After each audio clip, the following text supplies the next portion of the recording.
शं शनिश्चराय सर्वबाधाविनाशाय नमः। ॐ शं शनिश्चराय सर्वबाधाविनाशाय नमः। ॐ शं शनिश्चराय सर्वबाधाविनाशाय नमः। ॐ शं शनिश्चराय सर्वबाधाविनाशाय नमः।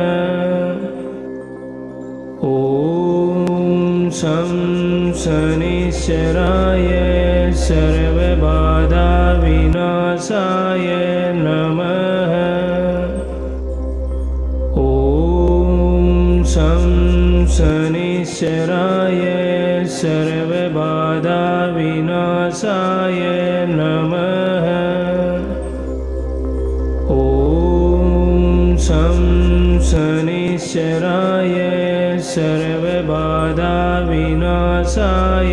नमः। ॐ शं शनिश्चराय सर्वबाधाविनाशाय नमः। ॐ शं शनिश्चराय सर्वबाधाविनाशाय नमः। ॐ शं शनिश्चराय सर्वबाधाविनाशाय नमः।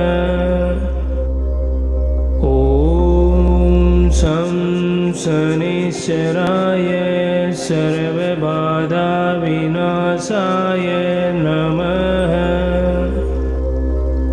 ॐ शं शनिश्चराय सर्वबाधाविनाशाय नमः। ॐ शं शनिश्चराय सर्वबाधाविनाशाय नमः। ॐ शं शनिश्चराय सर्वबाधाविनाशाय नमः। ॐ शं शनिश्चराय सर्वबाधाविनाशाय नमः। ॐ शं शनिश्चराय सर्वबाधाविनाशाय नमः। ॐ शं शनिश्चराय सर्वबाधाविनाशाय नमः। ॐ शं शनिश्चराय सर्वबाधाविनाशाय नमः।